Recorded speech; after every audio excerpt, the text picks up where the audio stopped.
smartphones, Amazon, social media, electric cars, fracking, nanotechnology, the sharing economy. None of these pies existed 2 decades ago. So why are we bitching? This is something we wanted to talk about, and Brodigan, you were passionate about this. Bill, have you been following Alexandria Cortez a whole lot? Yes, I have been very, very, very diligently trying to figure out what her middle names are. For the last 10 I haven't minutes. gotten quite anywhere else. That's about it. $3.65 an hour. Yes, I was about to say, can we multiply the hours by how much money have you spent on figuring this out? So in non-surprising news, according to her, America no longer has the upper middle class. She said there's no more middle class in the United States. She's given a couple of interviews lately, but this is actually something more specific where she refers to. She's trying to paint a mental picture. Yeah. She's taking the mantle from Bernie Sanders. You know he's pissed about that. She's going further left than he is, which is crazy. Yeah. Okay. Well, let's see the clip first where she talks about this. This upper middle class is probably more moderate, but that upper middle class doesn't exist anymore in America. Their heyday was in the 90s when kids had Furbies and parents, you had soccer moms with 2 vans and stuff Furbies and 2 vans. Yeah. That's a dream. That's not America anymore. No, it's not America anymore. You don't even recognize America if you have true, actual crazy eyes.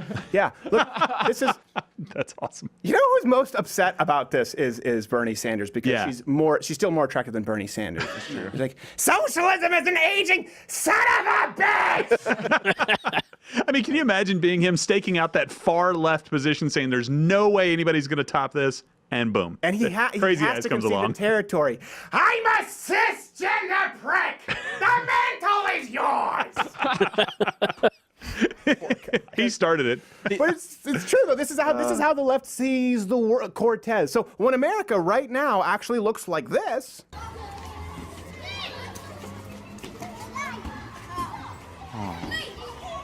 Alexandria something Cortez actually sees this. Great movie. Love it. Guys, by the way, let's get into her specific claim. Okay, she talks about the 90s in the middle class, and now she talks about 2 vans and Furbies and stuff. Okay, today, actually, Americans have it better than the 90s. So let's just use her comparison. So the average vehicle, specifically, which you have per capita, in Furbies sucked. We've moved on. Steadily risen along with the median income, yes, when adjusted for inflation. So even in her examples, they have more cars and they have more money. And by the way, when you look at things that she didn't bring up, which is what we talk about a lot as free enterprise advocates, and you can comment, I'd love to hear from you, with advancements in technology, things like, okay, think of plasma screen cell phones now, smartphones. Again, 90s, you go back, it was still just a cell phone, a cellular phone. If you were lucky. And smartphone services, online educational assistance. Everything is more accessible than ever. Well, what we're missing here is that what she actually wants to do is actually make food more expensive. Think about it. The food more expensive when it all has to be local and organic and has to go through everything and single thing possible that the business progress has made over the years so that people can get fed. That's actually the opposite of what she wants. Especially try sticking a paper straw in a coconut. No, you're right. Actually, we have an overlay from American Enterprise. Food is cheaper right now and more healthy than ever. More healthy options than ever. They used to remember they used to talk about this, these food deserts. Food deserts. Okay, well now there's Amazon Fresh. Damn you, Amazon! Here's the thing. They'd be even cheaper if we didn't price fix. So good examples is in Michigan, because the Great Lakes, record highs in a lot of them, and actually some of the best crop years ever. The last few years, you know this, Nugget. Michigans are very persnickety crops, so they need. It's not extreme cold or extreme hot. They need a very long, moderate, slow thawing winter, and they've had the best in years. Cherries around. So what happens? They make them dump cherries. Same thing in Canada from in Quebec. Remember they used to make them dump milk because they wanted the prices would be too low. Like, well, cherries will be too cheap, so we have to save the cherry farm. Let's fix the price of the cherries. And the milk, they're not giving them to cheese factories. No. They're not giving them to homeless. Jumping down the drain. Just give it to a homeless shelter. Price fix. Homeless shelter fixing prices. By the way, if we're talking about where the middle class is getting reamed on prices, at least as far as 2016 and 2017 is concerned, America has actually spent more money on taxes and food and clothing combined, coming from your labor statistics, Miss Socialist.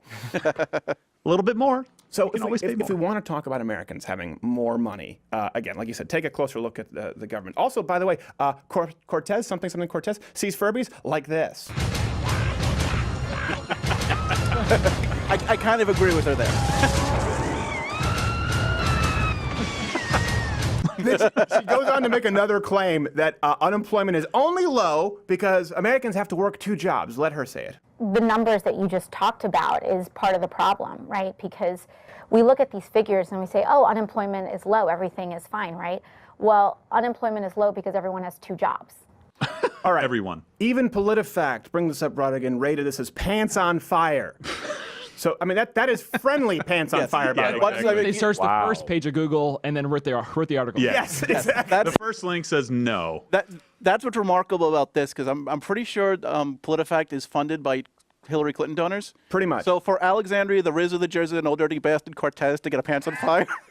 How long have you been working on this? I know, right? It's so good.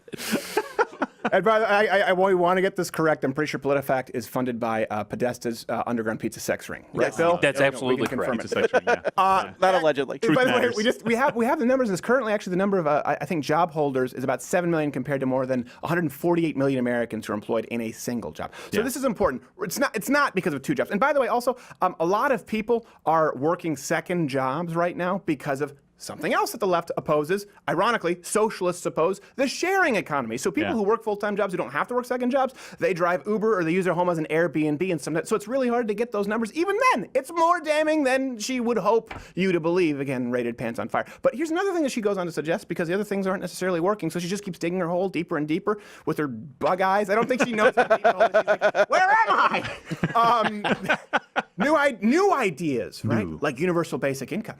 The mayor of Stockton, he's exploring doing a pilot program of universal basic Mayor of income. Stockton. That's also what people want right now. bankrupt They city. want Yes. new What she ideas. actually means is Nick and Nate Diaz. Right, yes, exactly. Nick and Nate Diaz.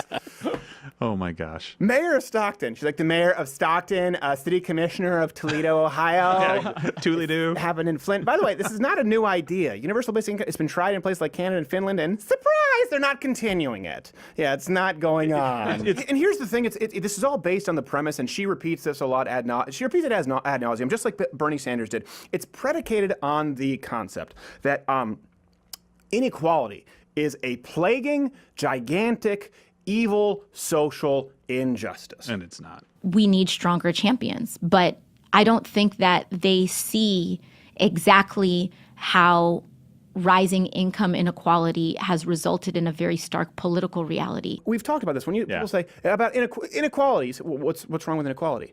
Well, don't you think inequality is wrong? No.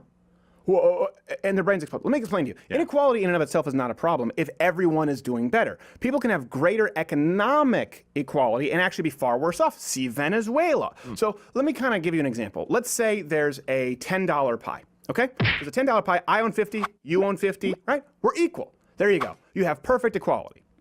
Now, is that better than, let's say you go and grow that pie to $500 pie. So now I only have 20% of that pie, right? I still have 20 times what I had before, even though the inequality gap has widened significantly. Where am I better off? And most importantly, you have pie. Yes. More importantly, you have pie. This is why inequality cannot be a measurement in and of itself. We say this, it's nuanced. It doesn't exist in a vacuum. Inequality doesn't exist in a vacuum. Anytime you have somebody who creates goods or services that benefit the rest of society, that gap is going to widen. Kind of like anytime Wayne Gretzky went to go play for a hockey team, guess what? The gap between his scoring and the rest of the players, it was always wider than before Wayne Gretzky arrived on the team, but everybody else played better. Well, they were soft for Wayne Gretzky being on the team? Of course not. And this is why, because I know we had a lot of Bernie bros who sort of jumped to Donald Trump, and we have a lot of people who are formerly sort of socialists who got on board with the anti-SJW bandwagon. I want to hear where you guys are right now with this Cortez business, if maybe your eyes have been opened. Not quite as widely as hers, but you understand where I'm coming from. This shows this. Stanley Kubrick's eyes wide, very wide. Oh my God, they're so wide. Are you a pug?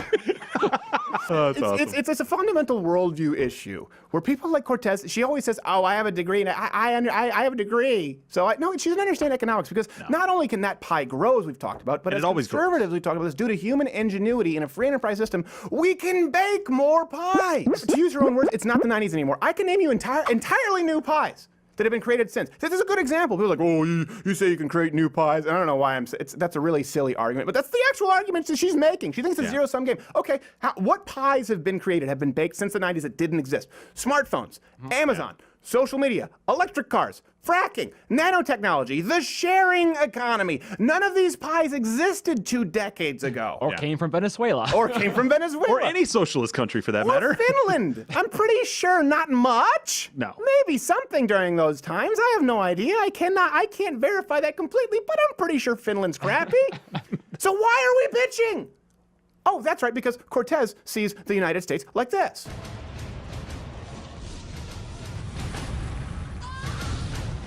Hey, if you like this video, subscribe, hit the notification bell, or if you want to continue to enjoy free content, support us at louderwithcrowder.com/mugclub, where you get the full nightly show. An hour every day free along with all of our friends' content. If not, you don't want to do any of those things, you're probably just here, you're watching me seething. You came here to hate watch. That being said, the internet was created for people like you.